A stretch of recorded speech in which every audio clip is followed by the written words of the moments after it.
Interstate 89 can be difficult to get onto or off of in Chittenden County. Well, tonight one local agency is looking into what can be done about that. Local 22's Mike Hoey was in South Burlington to learn what it has in mind, and he's live in the newsroom tonight. Hi, Mike. Hi, Lauren. Well, those traffic jams on 89 during peak hours can be bad enough that a possible new exit in South Burlington has actually been floating around for decades. The idea of it has. It would be exit 12B, and the Chittenden County Regional Planning Commission has engineering studies of it going back to at least 1996. When Linda Norris and her family moved to South Burlington in 1995, they found it tougher to drive into or out of the city than they expected.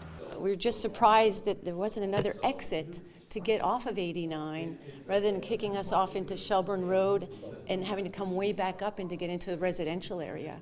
So we thought within a couple years, I'm sure that will get fixed. But it's never happened, even though South Burlington is the second largest city in the state. On Friday, the Chittenden County Regional Planning Commission just started to study the I-89 corridor countywide. What do we do about the congestion between 14 and 15 and the backups that occur there now?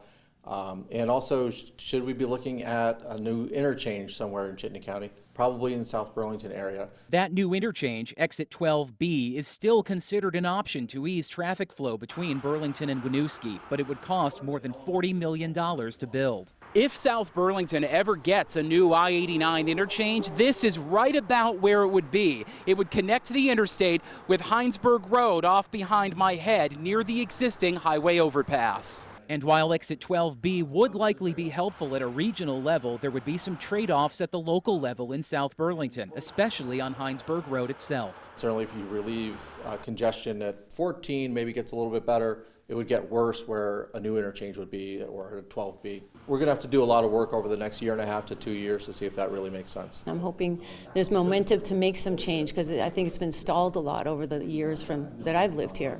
It would be nice to make some progress on it if we could. Well, a different member of the South Burlington Economic Development Committee, other than Norris, asked Charlie Baker this evening how much time it would take for exit 12B to be built. He gave a simple three-word answer, quote, a long time. Live in the newsroom, Mike Hoey, Local 22 News. All right, thank you, Mike. The FAA has